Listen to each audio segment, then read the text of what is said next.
السلام علیکم جی۔ 16 دسمبر کے حوالے سے میں آپ سے بات کرنا چاہوں گا۔ جیسے کہ آپ کو علم ہے کہ 16 دسمبر 1971 کو جو ہے وہ بنگلہ دیش ہم سے علیحدہ ہوا تھا۔ اس میں جو ہے نا جنرل عبداللہ نیازی کا ڈھاکہ کے پلٹن کے میدان میں بھارتی جرنیل کے سامنے انہوں نے جو ہتھیار ڈالنے کا فیصلہ کیا وہ درست تھا یا غلط تھا؟ کیا جنرل نیازی کے پاس ہتھیار ڈالنے کے علاوہ کوئی دوسرا راستہ بھی تھا یا نہیں تھا؟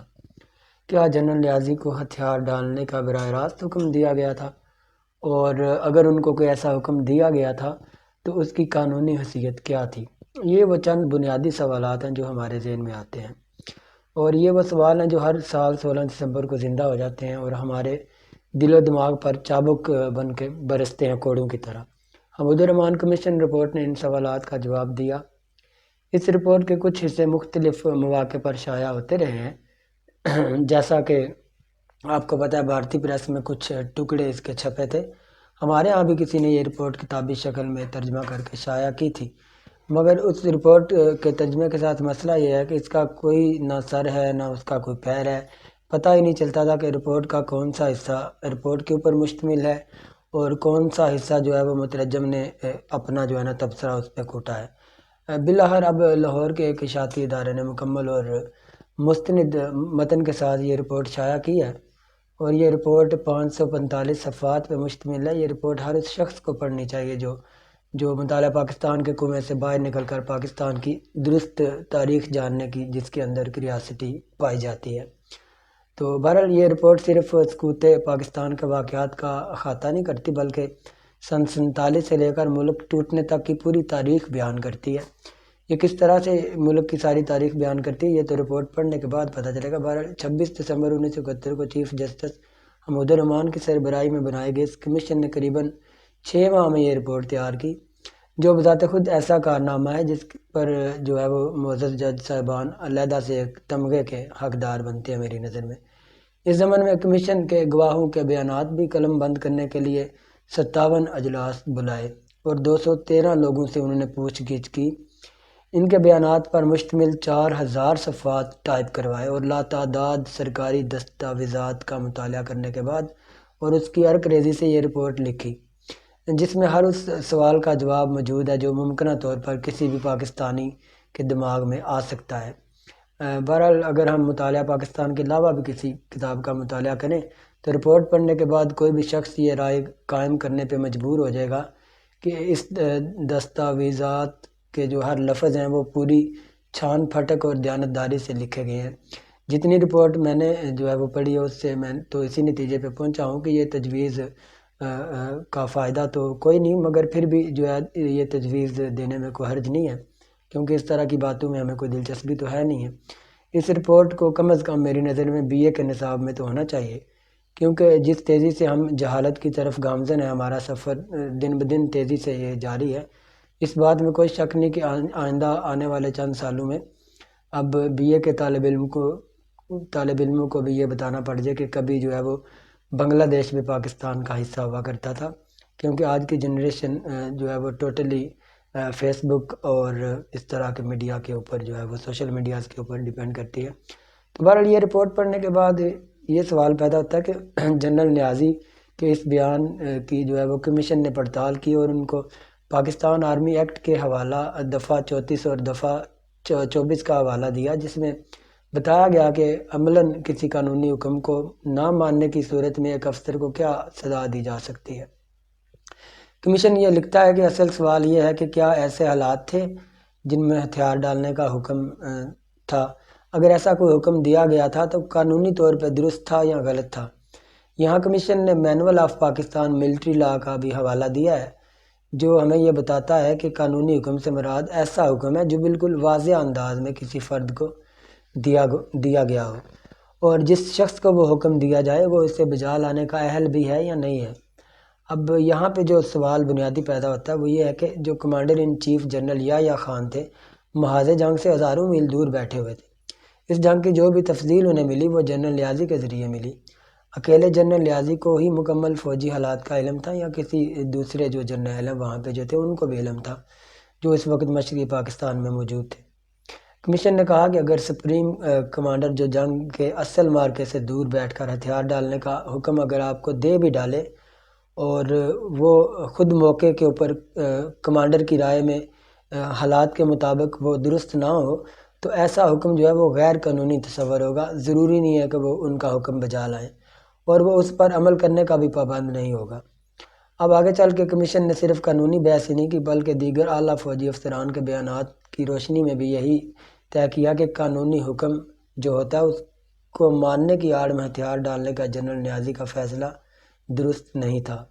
جی ہاں، اور آگے چل کے انہوں نے یہ بتایا کہ میجر جنرل رحیم خان نے نیازی کے ہتھیار ڈالنے کے اقدام کی حمایت کی، جبکہ میجر جنرل جمشید نے کہا کہ ہتھیار ڈالنے کا فیصلہ ایک ذلت امیز اقدام ہے اور یہ دشمنی سے ہاتھ ملانے اور اس کے مشن کو مکمل کرنے کے مترادف تھا، لہٰذا یہ عمل قطعاً قانونی حکم کی پاسداری میں نہیں آتا.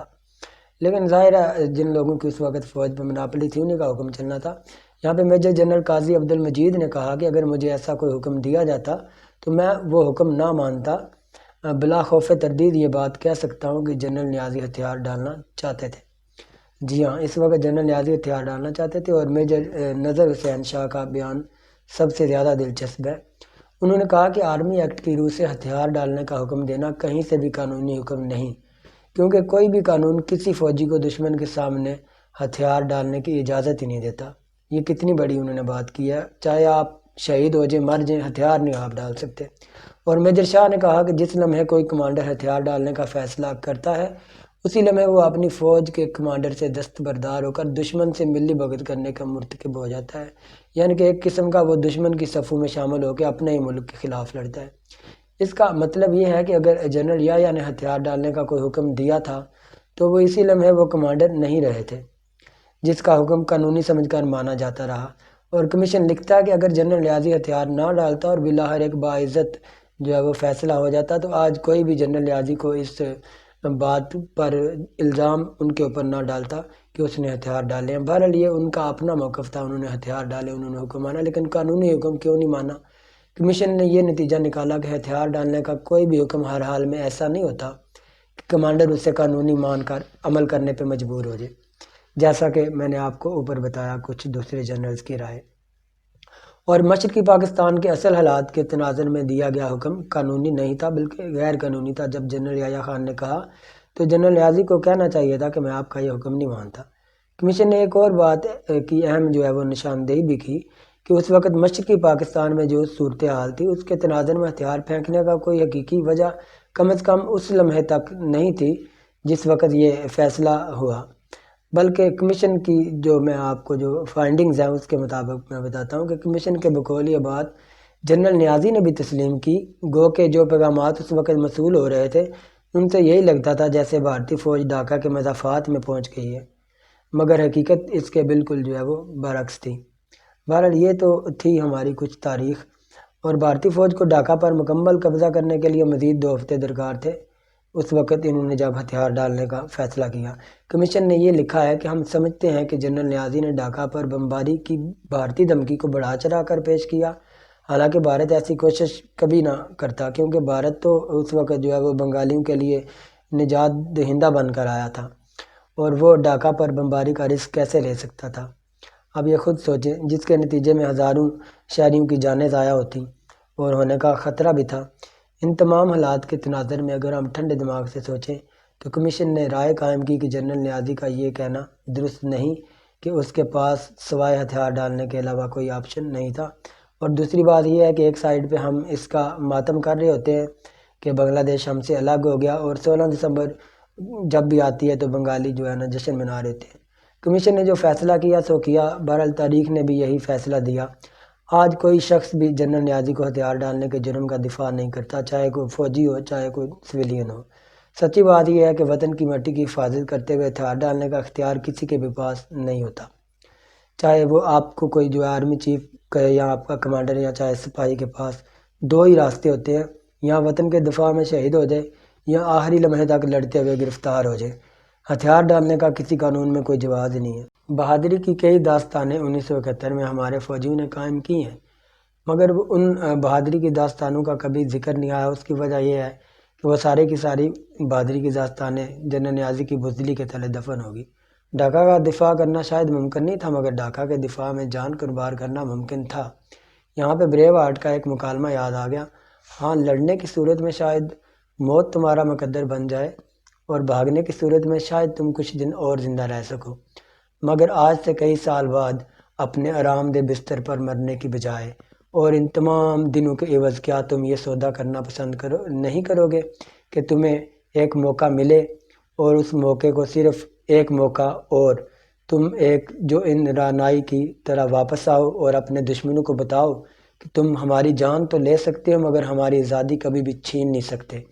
جنرل نیازی نے لڑنے کی بجائے اپنے آرام دہ بستر کے اوپر مرنا پسند کیا اور یہ فیصلہ کیا کہ وہ لڑیں گے نہیں بلکہ اپنے آرام دہ بستر کے اوپر مر جائیں گے، اور اسی لیے آج تاریخ نے ان کو کبھی اچھے لفظوں سے یاد نہیں کیا۔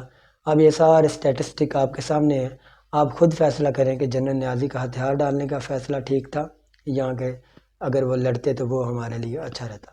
شکریہ۔